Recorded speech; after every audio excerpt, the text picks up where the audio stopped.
All right, everybody, welcome to the Czabecast. Steve Zabin, Scott Lynn, Al Galdi here, and I figured today would be a good time, as good as any, to go ahead and throw some surprise wrestling into the mix. All right. As the crowd goes nuts. They do. Nuts. You got a massive pop for that. Well, basically, I didn't give Galdi any heads up because he doesn't need any. This is going to be a State of Wrestling report. All right. From Al. What's going on in wrestling these days? These days, I mean, it's pretty much in a holding pattern. I mean, WWE, because it's a monopoly now, can kind of do what it wants to do, and they've reached a level of financial success where it doesn't matter what they do. Cena's back from his injury. Yeah, Cena's back, and he's pushed as their number one guy. Are they still pushed to the moon with a rocket ship, right? Yeah, although he's kind of floating now in another stratosphere because he's been pushed. Right. He's been pushed that high. Does he have a holiday album out? Christmas album? No. He's kind of stopped with the music, thankfully. Really? He used to do music?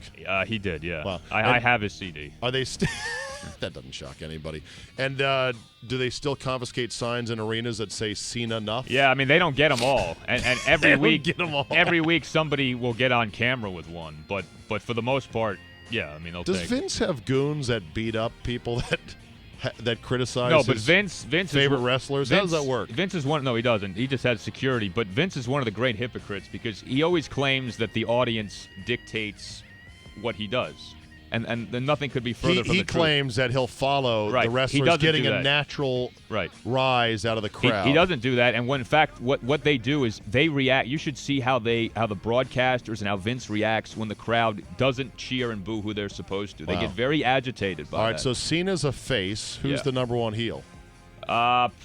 Still Triple H? No, he's face. Probably Jericho or Orton at this point. All right, and then are there alliances? They're forming one on Raw. We'll see how it goes. What's it called? I think it's going to be called The Legacy. It's with a bunch of second and third generation guys. Are these guys easier to dispose, Galdi, in case it doesn't work out? Is that why they do it? You mean by dispose, you mean to die in a hotel room? Or no, what? That's not what I meant. Okay. Right out, phase out, swap in, swap out, depending on how the allegiance goes.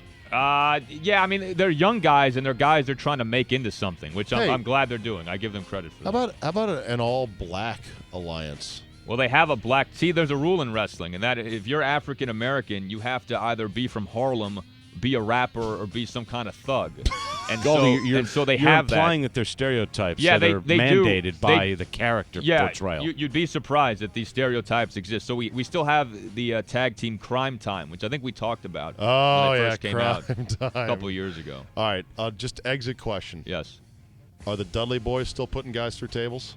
They are, but for TNA on Spike TV. No. So you can watch them there. Boo. Is Lita still wrestling? No, she got out. Boo! She's a musician now, though. Is China still there?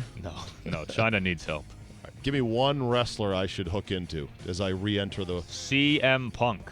CM Punk? You can watch him on Raw. He is excellent. Okay, how about the guy with the mudslide ass move in the corner? The what? Rikishi? No, Yeah. he's That's disgusting. No. It was disgusting. No, thank you. All right, thank you, Galdi. Thank you. Nice run there, nice bump. We'll see you next time, everybody.